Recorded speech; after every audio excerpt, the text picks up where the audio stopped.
Real talk, when I was planning my own destination wedding back in 2020, oh my gosh, 2020, I was convinced I could do it myself. I'm a former teacher. I'm type A. I make spreadsheets for fun. Like, how hard could it be? Really hard. It was really, really hard. And here's what I did. What most couples do, I joined the Facebook groups, I asked questions, and within about 4 minutes, I was absolutely bombarded with, I'd love to help you. DM me. I'd love to work with you. From 12 different strangers who never once answered the actual question I asked. Just so thirsty, so thirsty. And the advice floating around those groups, they're not great. They're genuinely like not great. And the thing that still gets me, I didn't even know that travel advisors who specialize in destination weddings existed. I knew travel agents were a thing, but someone who specifically knows these resorts, these wedding packages, these group contracts inside and out and does this for couples every single day, I had no idea.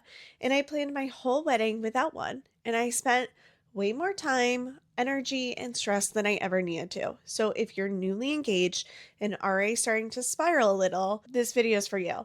I'm Megan with Escape Key Travel Co., and I'm a destination wedding travel advisor. Today, I'm going to tell you exactly what that means, what I do that nobody else does, and why having the right person in your corner changes everything. So let's get into it. Not all travel advisors are the same. First thing I want to clear up, because this matters more than people realize. There are travel advisors, and then there are travel advisors who specialize in destination weddings. They're their own beast, and those are two completely different things. A general travel advisor can book your flights and your hotel. They're great at what they do.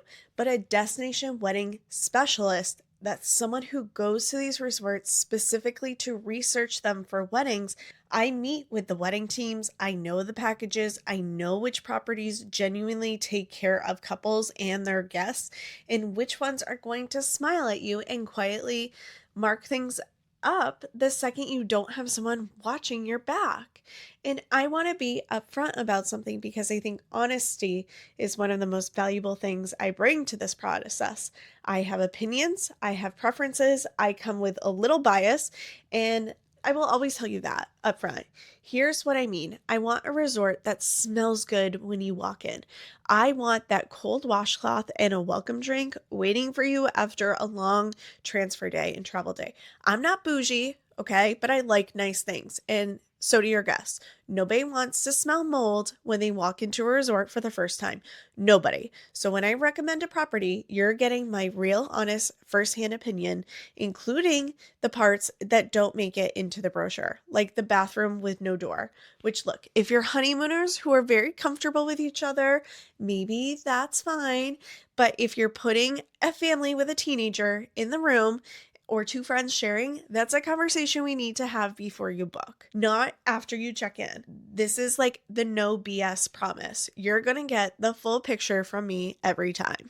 Okay, so let me walk you through what the process actually looks like when you work with me, because I think this is where it really clicks. There are 4 major phases to the resort selection and guest travel side of your destination wedding. And I want to be clear, this is separate from your ceremony and reception planning. We'll get to that distinction in a minute. This is everything that happens before you even get to the pretty stuff. So phase 1 is resort selection. This is where we start. I present you with the destination and resort options that actually fit your needs, not just whatever pops up first on Google. We narrow it down to your top 1 or 2, and then I go request the group rates, which can, make your final decision a lot easier. Phase 2 is securing your wedding date. Once you've picked your resort, I work directly with a property to hold your date. Most resorts require a deposit, usually somewhere between $500, sometimes more depending on the package. I walk you through all of it so there are 0 surprises. Phase 3 is the room contract. This is where I negotiate your group contract with my preferred tour operator. And there's something most couples don't realize is I help you build out a mix of room categories of different price points so college friends aren't in the same situation as your parents who want the ocean suite. We make it work for everyone. And then phase 4, this is the fun part. Your date is locked. Your contract is signed, your rates are secure. I build your custom wedding website with a personalized URL, and it is time to send those save the dates, which, by the way, are also included with me. You're not paying extra for that. It's part of what we do together. By the time you hit phase 4, I've already handled everything hard. You just get to be excited.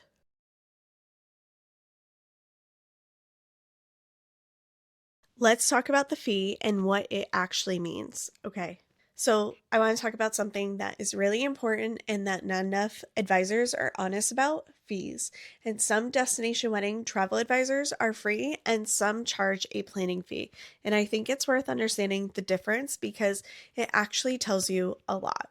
I charge a service fee, and the reason is simple. I work with you for 12 to 18 months.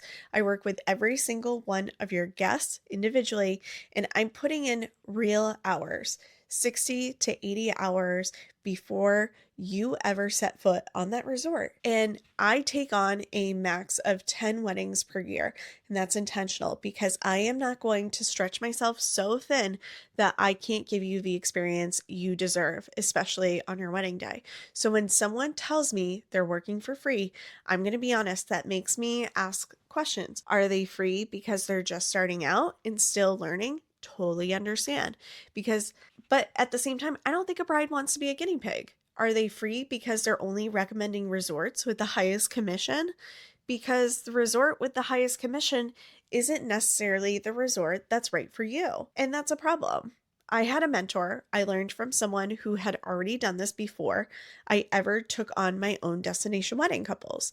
And it was essentially an apprenticeship. And I think that matters. My planning fee is comparable to what you'd pay any other vendor at your wedding and includes things that other vendors would charge you separately for, like your custom wedding website, your save the dates, your full guest management experience.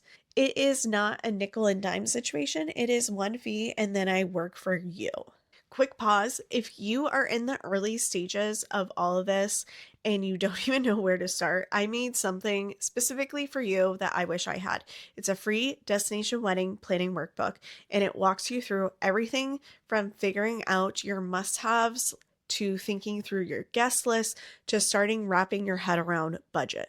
The link is down in the description. Grab it. It's completely free and it's going to save you hours. All right, let's get back to it. Let's clear up the thing I get asked about constantly. What's the difference between a travel advisor and a wedding coordinator? Because couples assume they're the same role. They're absolutely not. Here's the simplest way I can put it: I handle the travel side, your coordinator handles the wedding day side. Your wedding coordinator is the person at the resort who manages your ceremony and your reception, the florals, the timeline, the setup, the wedding vendors, all of the day of execution. They're wonderful and you absolutely need them, but they work for the resort and not for you. And they do this all the time and they're really good at their job. Here's something that catches a lot of couples off guard. At most resorts, you're not going to meet your wedding coordinator until about 3 months before your wedding date. 3 months. And if you haven't been thinking about any of it yet, that first meeting, it can feel really overwhelming really fast. So here's what's different when you've been working with me. By the time you sit down with your coordinator, you already know what you want. You've had months of guided conversation. You've been thinking about your flowers, your table arrangements, what you want the day to actually feel like. You walk into that meeting with your dream basically already on paper or a digital vision board, and she just helps you finalize it. That's by design because as a former teacher, I do not hand you an assignment and disappear for months on end. I give you a month by month checklist so that you're organized, prepared, and ready and planning for the time you do meet your coordinator. And that final meeting is just a few tweaks, not a total scramble. Honestly, managing a destination wedding group is not that different from managing a classroom. I went from wrangling 150 teenagers to coordinating 150 wedding guests. Like, it's different ages, same energy. Everyone has opinions. Everyone wants to be heard. Everyone communicates differently. And I'm genuinely built for exactly that. The other thing I brought from teaching, Plan B, plan C, and plan D. Because when you're working with teenagers who will absolutely not cooperate with your lesson plan, you learn very quickly to always have a backup. So, as a travel advisor, I'm exactly the same way. When something goes sideways, a transfer falls through, a guest flight gets canceled, a room category isn't available, I already have a plan. You won't even know there was a problem. At least that's the goal. Here's the part that surprises couples the most, because when people think about hiring a travel advisor, they're thinking about making their own lives easier. And yes, that's absolutely happening. But what I also do is I take care of every single one of your guests. So I want to think about what it's like to be a wedding guest who has never traveled to Mexico before.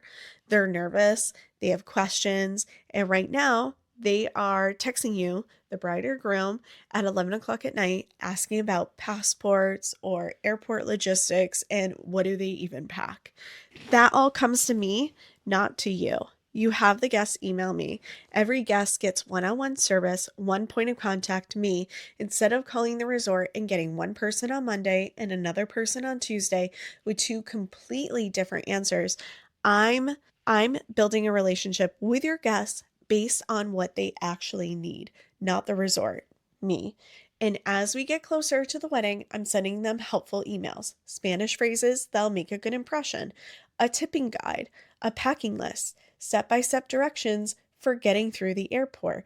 And when they land, someone is outside with a sign that has your wedding name on it, and they get into an air-conditioned car. And the drivers I personally use sometimes have a cooler full of water or sodas waiting for you. Now, after a long travel day, those little touches really matter, and they make you feel better. Okay, your guests are going to feel taken care of from the moment they land to the moment they get home, and that reflects on you as a couple. I had a couple, Kate and Jay, and they told me after their wedding that one of the things they didn't expect was how much I'd shield them from the noise, like family questions, logistic chaos, guests with complicated situations. None of that landed on them. They didn't realize how much I was quietly handling it until it was already handled. And that's the job. Okay, back to what I said at the very top, the advice in the Facebook groups. Just work directly with a resort. They'll take care of everything.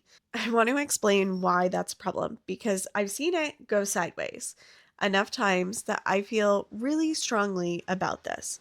Some resorts will tell you, we can handle it all for you. And look, they're not lying exactly. They can handle it. But here's what they're not telling you. When you go directly through the resort, you have no one in your corner. You have no middleman.